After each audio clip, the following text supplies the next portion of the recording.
Coach, Yeah. definitely a much better effort in that second half, especially that third quarter. You fought back. You were down by 7. Then fourth quarter, the Warriors kind of turned it up. What's your thoughts on that fourth quarter? Well, if you turn the ball over against them, you're going to pay.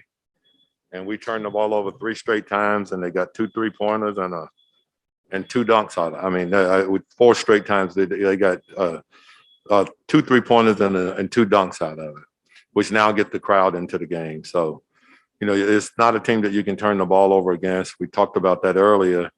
And, the way that we got back in the game is they turned the ball over. So, but you can't do it against this team and expect. And what happened with us is that we're trying to dig ourselves out of a hole from the end of the first quarter to the very first in the second quarter, with the 18-2 run, that changed the whole game. And so now you're playing uphill against these guys. It's not a good thing to be playing uphill against these guys. Not only that, you mentioned that, Klay Thompson was a big factor in that first half.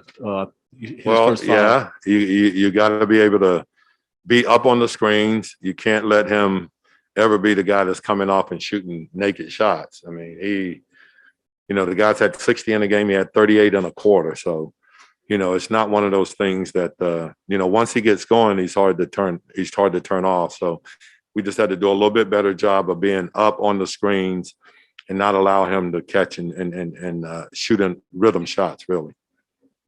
Alvin, can you talk about Davion, specifically his first half and how electric he was offensively, which brought them to the decision to double team him in the second half of the game? Yeah. Well, I mean, and he was, but I thought he was really solid defensively too. You're guarding a guy that's almost impossible to guard, really. I mean, it's just a matter of him making a missing shot. Sometimes you don't have anything to do with that. But I thought Davion did a great job of being up on the screens, getting over the screens, fighting them, being able to move with him.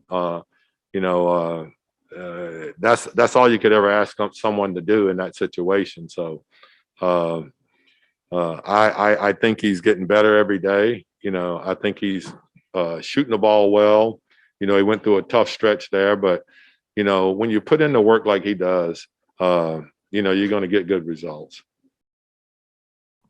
All right, Sean, go ahead on Zoom.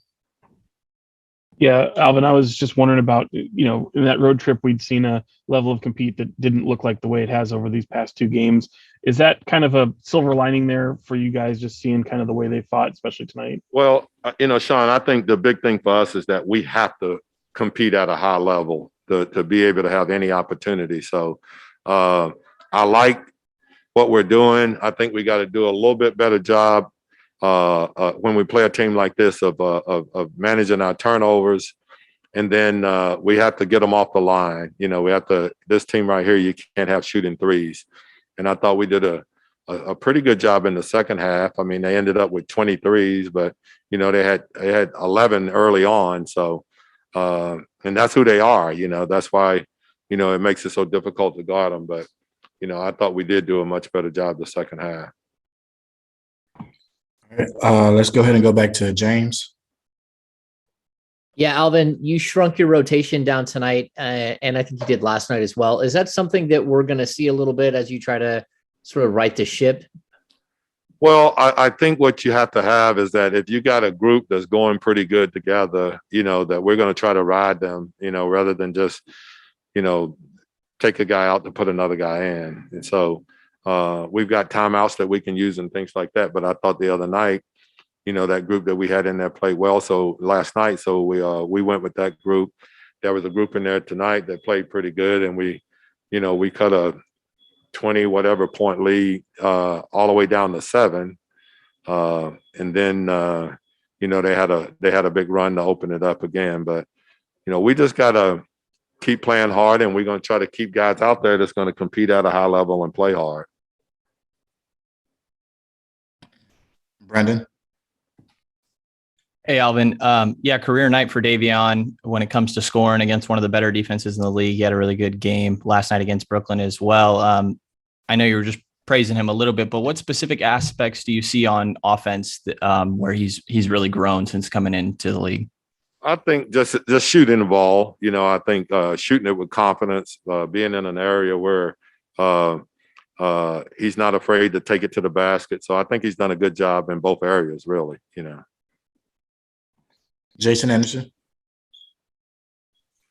Alvin, how much of a difference have you seen recently where you've had Davion and Mo out there? Damian Jones has gotten, some more minutes recently in terms of the communication on defense, being connected, all those things you guys talk about.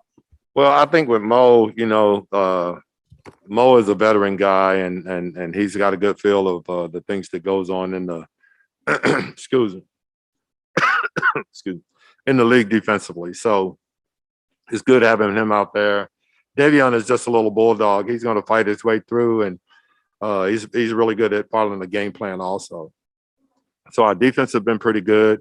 You give up a lot of points to this team tonight, but not only are they good defensively, but they're also really, really great offensively with two of the better shooters in the league, if not the best, too. All right, we'll go ahead and do the last question. Back to Sean Cunningham. Yeah, Alvin, I just want to go back to Davion a second offensively. Is there as he kind of goes through an evolution here in his rookie year offensively, is there even more of a comfort level you have with him now offensively than maybe you even might have had back in the offseason where he was, going through summer league? Oh, no, without a doubt. I think that the one thing that, was questionable about him was is he going to be able to make NBA shots against NBA defenses? And I think what you've seen is that he's gotten a lot better in that area because he puts in the work. You talk to Rico, our player development guy, and he'll tell you he's in there in the morning. He's in there after practice. He comes back at night. And those are the kind of things that you do when you want to be a great player and you want to improve in a certain area. So it doesn't surprise any of us that he's gotten better as a shooter because all you got to do is tell him what to do, and he's going to do it. So